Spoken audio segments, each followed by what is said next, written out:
Juan Kapitulo 6, versikulo 35. Si Jesus miingon kanila, "Ako mao ang pan nga naghatag sa kinabuhi.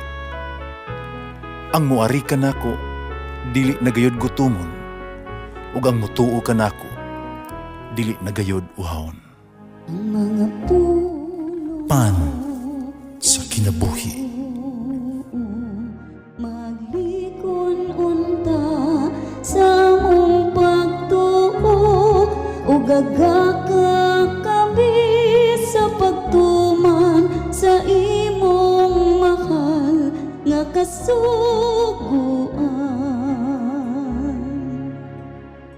Ginawa na kaninyo ang Santos Ebanghelyo sumala ni San Lucas.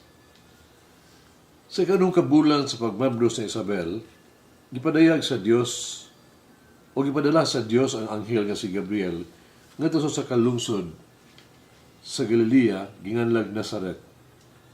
May mensahe siya alang sa usa ka batan-ong dalaga nga sinayuran sa usa ka lalaki ginganlag Jose kaliwat ni Hari David. Maria ang ngalan sa babae.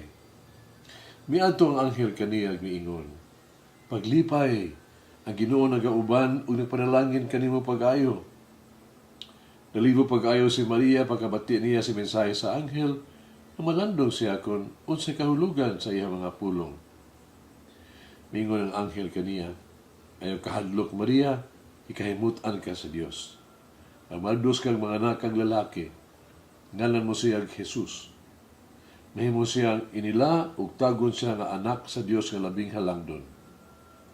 Ang Ginoong Dios maghimo kaniyag hari sama sa iyang katigulangan nga si David. Mahimo siyang hari sa mga kaliwat ni Jacob hangtod sa kahangturan. Ug dili gayod matapos ang iyang gingharian." Si Maria miingon sa anghel, "Ula ako, sa unsa man pagkahimo ni ini?" Ang anghel mitubag, "Bukod sa kanimong Espiritu Santo, magabilin ang gahom sa Dios diha kanimo. Tungod niini, ang balaang bata tawgon nga anak sa Dios. Nung dumi, imong paryente nga si Isabel, ginaingon nga dili ng mga anak, pagkaron ikaw nung nakabulan sa iyang pagsabak, bisag tigulan na siya kaayo, kaya wala mahimo, dili mahimo sa Dios." Mingon si Maria, "Sugon ako sa Ginoo, may tabuon ta kanako ang imong gisulti." Umibiya ang anghel kaniya. Ang Ebanghelyo sa Ginoo. Pasalamati ang Ginoo kay siya maayo, ang iyang gugma mulungtad hangtod sa kahangturan. Pasalamati ang Dios sa tanang mga Dios, ang iyang gugma malungtaron. Pasalamati ang Ginoo sa mga Ginoo, ang iyang gugma malungtaron.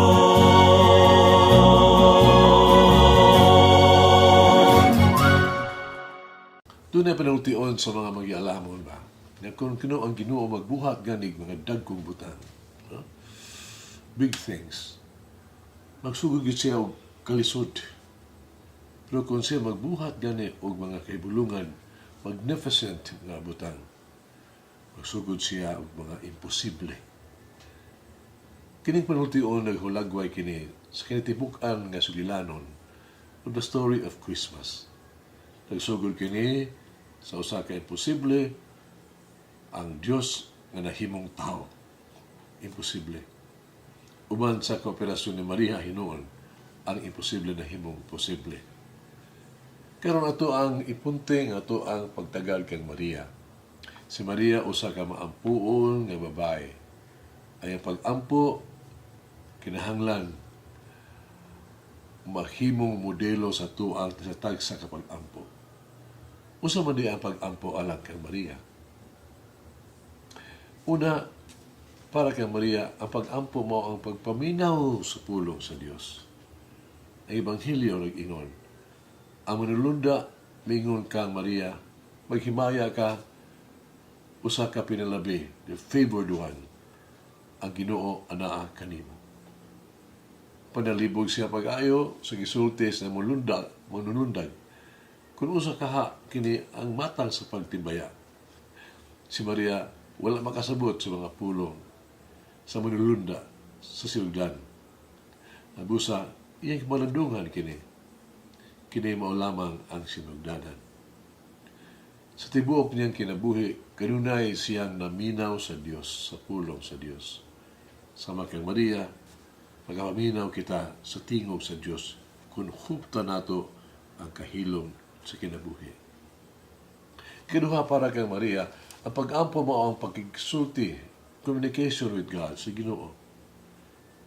Sa pagbasa sa Ebanghelyo, si Maria miingon, usa ang pagkahimo ni ini nga wala man ko'y relasyon sa usa ka lalaki.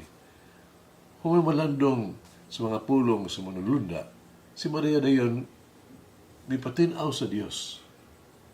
Dili niya mahaduraw, kay imagine ba, nga siyang kaugalingon, nga mamabdos, no? Sa kamatuoran nga wala magyud siya relasyon sa usa ka lalaki. Ang pag-ampo, dili lamang pagmamati sa Dios, ang pag-ampo mo usab ang pagkigsulti sa Dios. Di usa ka born again Kristiyano o Muslim, Katoliko. Nga nag-uban sila, naglalis.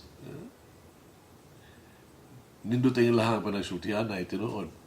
Apan sa kadugayan, nakainit kini, nahimong debate, kung usaon pagkabot yun ang kalinaw pong panila. Usa sa anghel sa Ginoo mipakita kanila nag-ingon, ang kalinaw na kaninyo.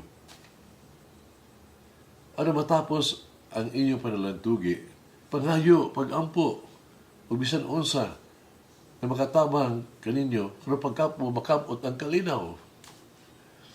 Nagsugod na ang born again, no? Christian born again, sa pag-ampo. Ano mabuntog ang kalinaw, kung po niya, ang mga Muslim kinahanglan na mawala gikan ning kalibutan.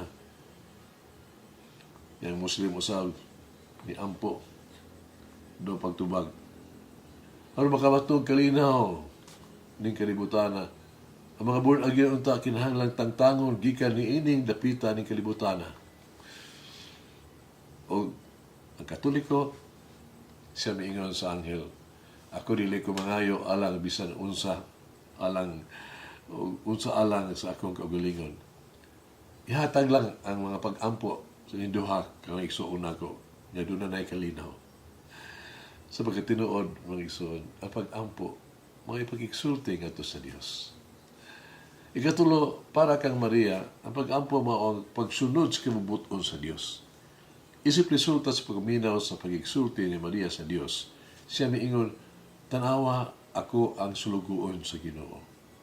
Matuman unta kanako ang imong pulong. Tungod sa iyang pagtuman sa kabubuton sa Dios, ang Pasko miabot diha kanato. Di nato i-focus sa mga material na pangandam. Ang espirituhanon nga aspekto sama sa paminaw sa Dios, sa pulong sa Dios, pag-igsulti sa Dios, pagsunod sa kabubuton sa Ginoo. Well, bang importante haron mahitabo ang Pasko sa atong kinabuhi. Magapo kita, ngit-ngit ang gawas, pero naay bituon sa langit. Si Maria o si Milabay, nagdagkot kami o kadila, pagabi-abi nila silang pagpaingon sa Bethlehem. Nagdagkot kami o kadila sa balay kada adlaw. Nagdagkot kami o kadila o pag-ampo. Ang kalibutan na kinahanglan kanimo sa pag-anhi o pagabilin batang Jesus, mianhi sa mo ang mga kasing-kasing, maabos ang kasing-kasing unta karon. Amen. Mama Mary, help me to truly believe that nothing is impossible with God. Malangin ang Diyos magagawang sa tanan, Amahan, Anak, Espiritu Santo. Amen. May the Lord of the divine mercy bless us all, heal us from all diseases and suffering. Ayun unta niya kita, tanang mga sakit na to sa lawas. O sa kalag, body and soul. In the name of the Father, the Son, and of the Holy Spirit. Jesus, I trust in you. Amen. Whoever eats the bread of life will never hunger, says the Lord. Kay galaan inyong nabati ang pagpaambit ug hamubong pamalandong sa pulong sa Dios pinaagi sa tulumanon pan sa kinabuhi nga gidumala ni Monsignor Daddy Silva. Hangtod na usab sa sunod higayon, daghang salamat. The bread of life.